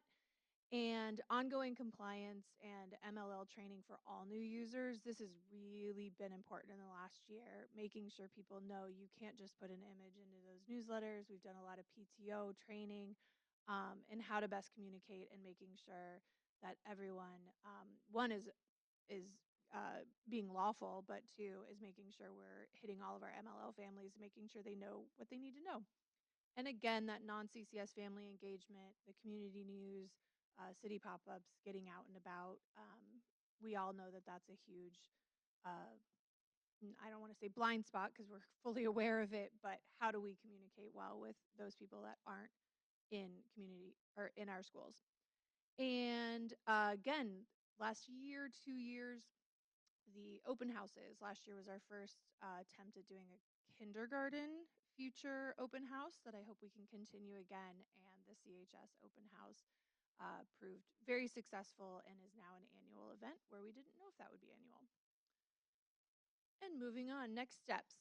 So the big one is our consolidated communication platform. That is a huge project. We kicked it off late last year with every stakeholder we can imagine, from the buildings, athletics, performing arts, and our MLL leaders, because if we do not have buy-in from everyone, then we end up with all 50 communication tools we're currently using.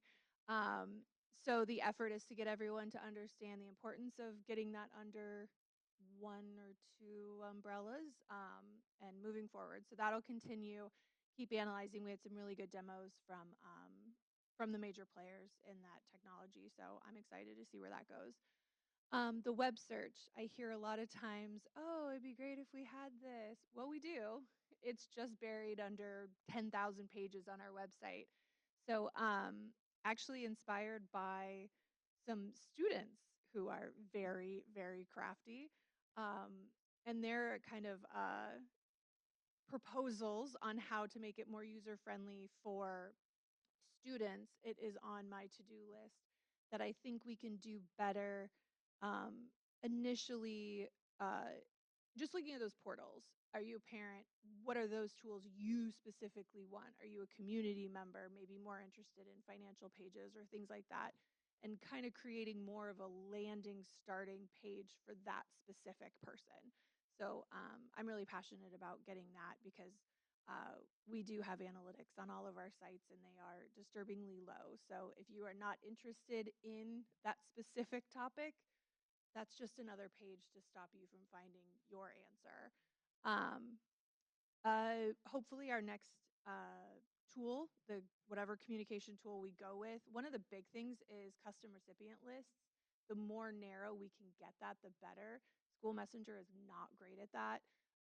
So we've been very limited. If a parent gets annoyed that they got 3 messages that day and they hit that unsubscribe button, they're gone. I can reach them in an emergency fashion, but they're no longer getting emails from their school, from me, from anyone. So that's a really big hurdle that we want to overcome. And I believe some of these newer tools will have the ability to let the user kind of subscribe to what they're interested in, so we can start maybe losing some unsubscribers, if I'm saying that correctly. And again, increasing our non-CCS engagement. This fall specifically, I 2 dozen presentations planned, which a big part of that was just locating who those groups are and how to reach them. So my previously announced summer intern did some great heavy lifting on working on that contact list for me, so I'm excited. So my main challenge is email and information fatigue. If I sent an email expressing half the things we've just talked about and sharing that with our community, they wouldn't listen anymore, right?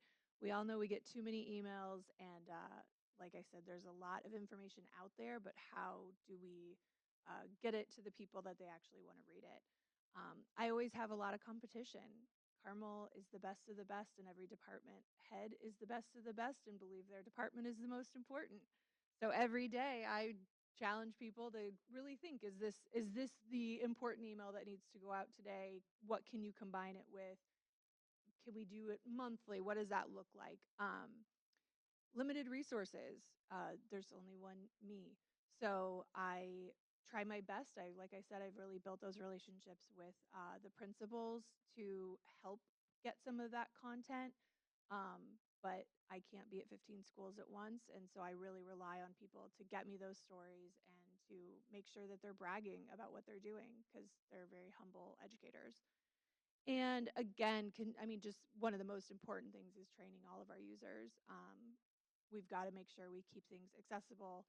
And social media, that is a huge challenge, because we have 15 schools, 15 PTOs, and a lot of information goes out. And I never want to take control of those. Some districts do. They have complete oversight on some of their school stuff, and they'll push out the same exact post for 15 schools, and I would never want to do that. All of our schools have such a separate identification or environment, and so but making sure I work with them to also make sure that they are accessible and deal with whatever they're dealing with. So those are my challenges.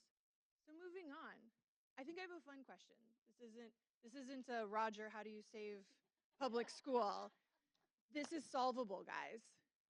So one of the things, if you didn't, okay, without a business degree, this is conversatable. One of the things you may or may not have noticed with School Messenger and with our emergency comms today, we decided that it rose to that level of importance that your kid is going to be delayed, right? Whenever it comes to emergencies, we are moving your child, or your child will not be where you think they are, we text. And that is our only level. A lot of school districts will text basic news. They will text multiple times, and a lot of the new communication systems are going to give people that opportunity.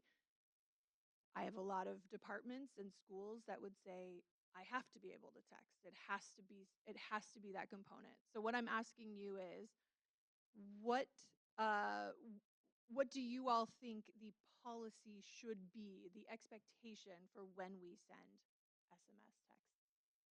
Talk amongst yourselves.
I'll be Dr. O to keep this moving.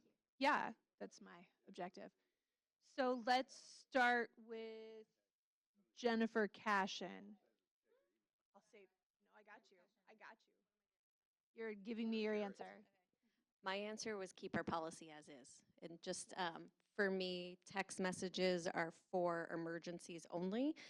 There can be another app, software, whatever you're developing as a master thing to have the ability to have all of the updates, and that is great. But as someone who sees a text message come across on my phone, it will immediately divert my attention to it. So like Dr. Herrera was saying, how she'll get a text that says, hey, we sent you an email.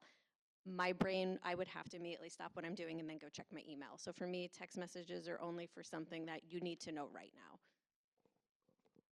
That is exactly what we said, that it needs to be for an actionable item, for some kind of action or emergency only, would be our preference.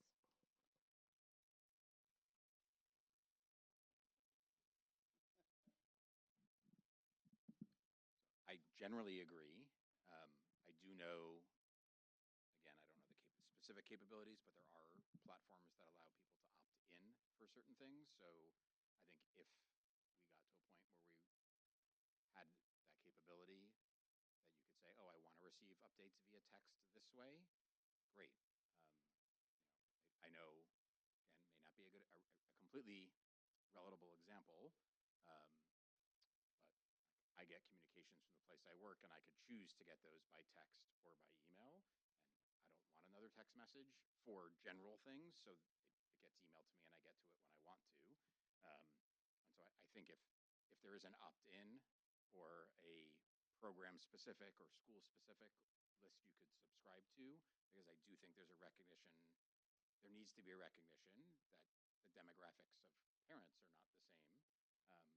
We're dealing with at least two generations of parents right now, and at some point that will be a very different generation of parents who have grown up that's a primary source of communication. But my brain works very similarly. It comes across my screen. I think I need to look at it.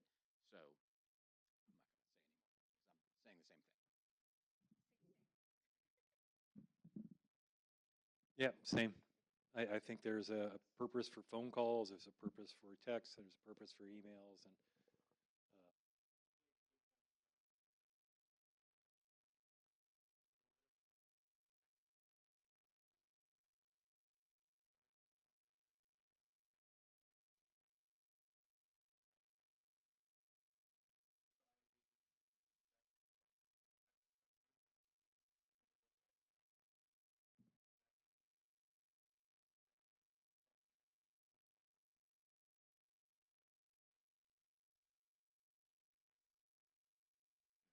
Well, great question and feedback. Thank you very much.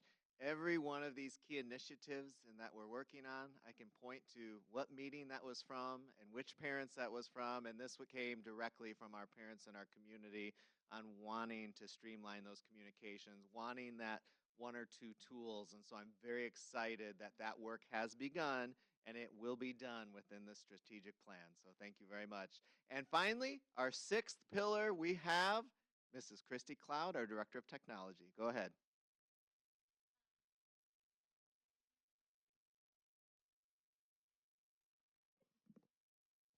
Got it.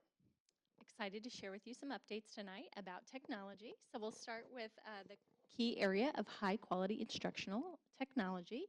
And the key goal behind this area is ensuring access to the proper tools for our teachers and our students. So over the last year, we have graciously been able to update 3,600 staff and student devices. And I say graciously because that is because of the funding that you all help provide through the bond funds that you approve, because we do not fund all of those items out of our general expenses. Those are all through bond funds. So if we didn't have those funds, we wouldn't be able to replace those devices. Secondly, we also updated 7 elementary schools with new access points. We have to keep those access points up to date, high quality, in order to provide the speeds that are necessary to ensure good access for our students. We've also been able to outfit all of our teachers with Chromebook Pluses, iPads, and Vivies to deliver high quality instruction to the classroom. And the real key there with a Vivi in the classroom is that also provides classroom engagement tools. It also now helps with safety initiatives across the buildings and communication as well. And so it's unlike an Apple TV that we would just be able to stream, but it also enhances the instruction that's occurring in the classroom. And then this year, another kind of surprise initiative that came up was changing from a one-to-one model where students were taking devices home at the elementary level to reverting back to keeping those devices in the classroom. So our technicians worked very hard this summer to wire those carts back kind of to pre-COVID models and put the devices back into the classrooms. And that has been overwhelmingly popular from the parent comments that we have heard and from our teacher comments. They're very excited to have those devices staying in the classroom and not going home with our elementary children. Second initiative was to continue to focus on safe and responsible use of technology. And so as I updated you last fall, we were able to renew our COSIN Trusted Learning Environment. We are only one of 2 schools in the state of Indiana that has that certificate. And so we're extremely proud of the work that we do in the area of ensuring student data is kept secure and that we only select tools where the vendor is going to protect our student data as well. Another big initiative that we have embarked upon is changing our content filtering solution. And this is actually helping us get in front of a law that's going to go into effect in January, where we need to provide more access to parents to be able to control the filtering at home. And that's coming to parents' inboxes here very, very soon. I know Kate and Emily were talking about that this afternoon right before a big storm hit, but that's coming very quickly.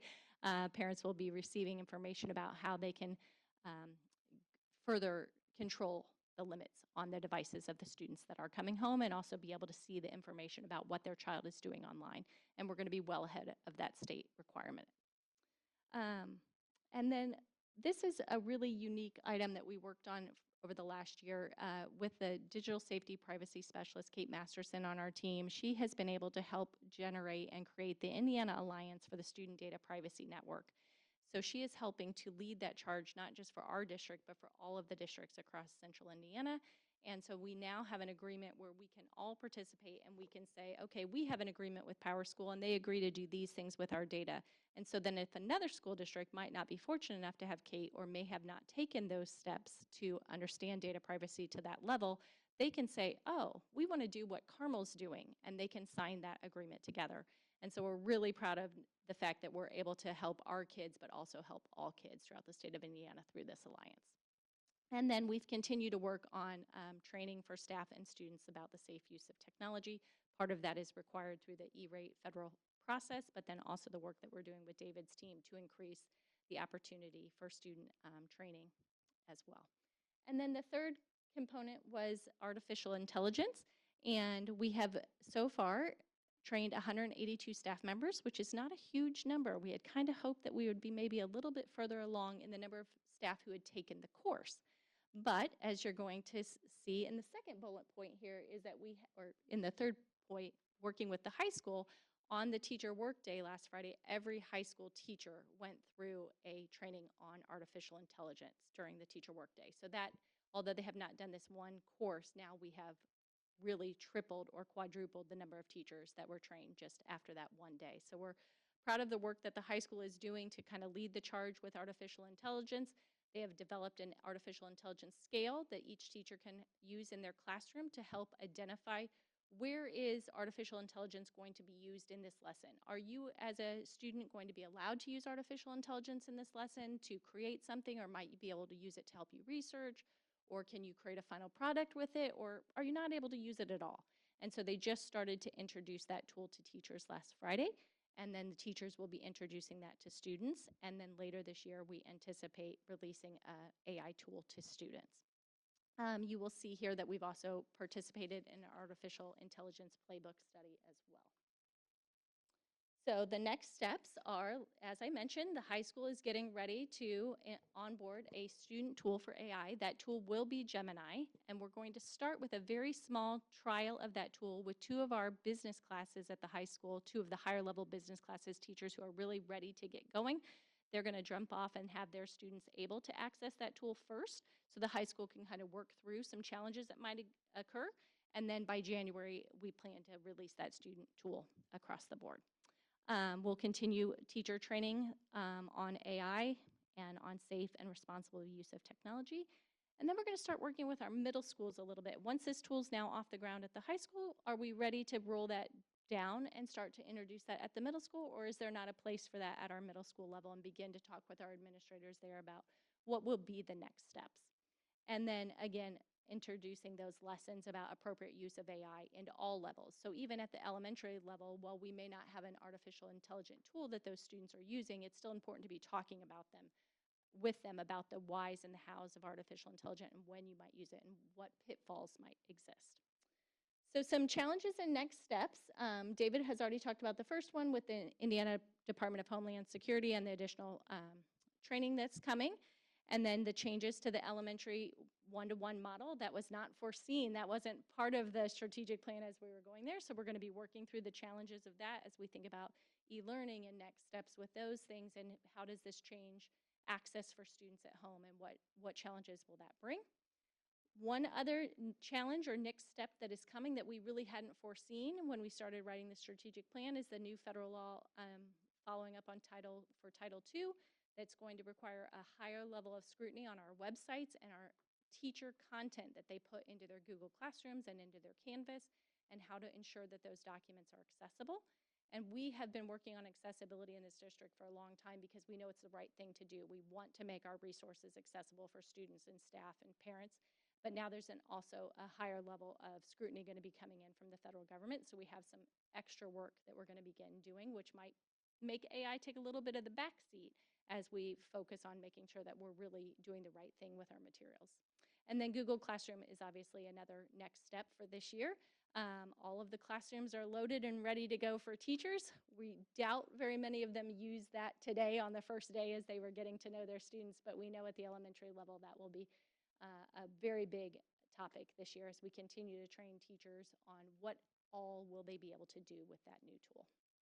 So as we think ahead with AI, here's the question for you to think about. We know that our students are going to leave here and they're going to have access to AI in the workforce or in higher education. What skills do you think we need to be helping students prepare so that they are able to best use artificial intelligence with whatever their next step might be? So take a moment to think about that.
All right, we're going to bring it back, and I'm going to have Mr. Shapiro kick us off on this one. I don't think he's kicked us off yet, so here we go. President Shapiro. Just John. I mean, our conversation was focused really on how do we continue to educate our students about being able to discernible when they're using AI. I don't think that that's going to change. I mean, it is still a relatively new tool, so we know that there's plenty of potential errors or bad sources when you're inputting something into AI to research a topic or get information. So how do we continue to reinforce at all levels of education, like what is a reliable source? How do you check this? How do you not just dump it into a paper. It is still at the point, and the example I shared was like somebody at work yesterday gave me something to review, and I was like, oh, AI wrote this. Like it is, if you know what you're looking for, it is easy to tell when it is completely AI generated.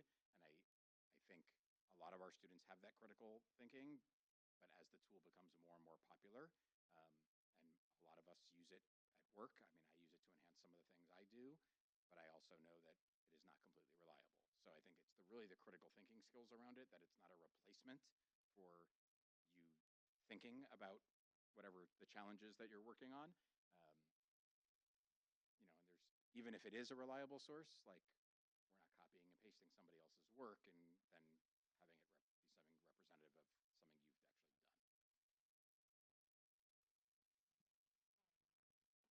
actually done. I think our biggest takeaway was educating the parents as well on how to use it and appropriate uses.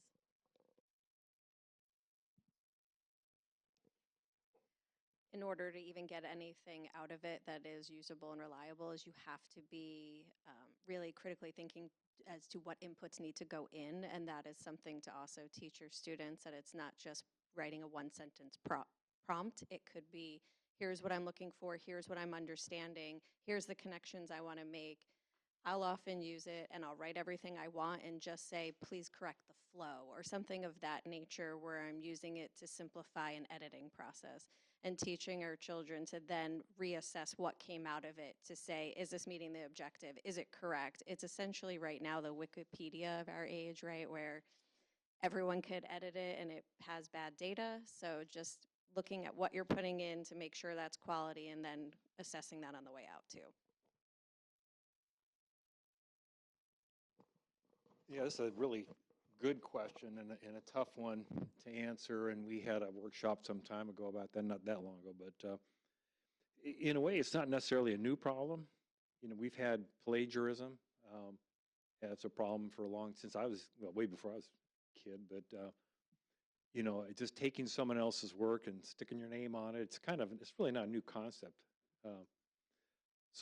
But it's easier and more powerful and faster, and you could write papers and do things and be done with it and go off and do what you want to do. So how do we get ahead of that? How do we get our students to understand that there's a value to retaining that knowledge, to learning it, and having all those knowledge and those facts in your head, so that you can come up with bigger things. You can be creative. You can think of things that haven't been thought of. AI doesn't do that today, some would say. So I think the real power is, I think understanding how to use it and get really efficient and fast and accurate with the work you do. But still, those people in the workforce that can push the bounds, using this as a tool rather than, it's an easy way for me to get something done that has to get done. I'm going to go off and do something else. So it's a real challenge, but I think that needs to be part of the learning process of our students, is to realize that just getting the answer quickly and accurately, and not even knowing not committing it into your head what you really did. And that's why I remember writing papers. They say you can't just plagiarize an encyclopedia. I remember we used to have encyclopedias, and it would be real easy, just write it down, and they say, well, that's not your words. But still, the idea is, reword it, and think about what they're saying, and then write it in your own words. It's powerful. And now I'm learning and I'm retaining it. So how do we do that? That's your challenge. It's everybody's challenge, I guess. Thanks. I'm not going to repeat what everybody said. I just wanted to make 2 points. One is, I love what Christy said about, hey, switching how we handled elementary Chromebooks wasn't in the plan, but we did it. I really want to empower you guys to do that, to tell us when you see that, and to be willing to pivot, because this is a living document and it can change. And I think Dr. O would agree. The other thing I just want to say is thank you so much for, I know this was probably longer than anybody wanted it to be tonight, but these are the kind of workshops, conversations that I really like having. We started doing it with the referendum. And I appreciate, I could see the work that you put some thought into. How can we have a good conversation? Because otherwise we might have saw your thing and go, what do we talk about now? So I really appreciate the effort that clearly went in to our workshop today. Well, and that leads us to our final piece. So thank you very much to our team for the presentation tonight. I did want to give the board one final opportunity to kind of share any overarching thoughts about tonight. But as Ms. Wheeler said, this is a living document, and it's even written in our strategic plan that this can change and we can be flexible when new ideas and thoughts come before us. And so I just want to say thank you to our team. Thank you to the board for your comments and your feedback. I saw each of our administrators taking very copious notes as you were providing feedback, and then we'll come together and we'll take a look at that feedback and continue on this path. But where we are after year one of our strategic plan, I'm very pleased as superintendent, and we're going to continue this work as we go into years 2 and 3. So I'll open it up to the board for any other comments.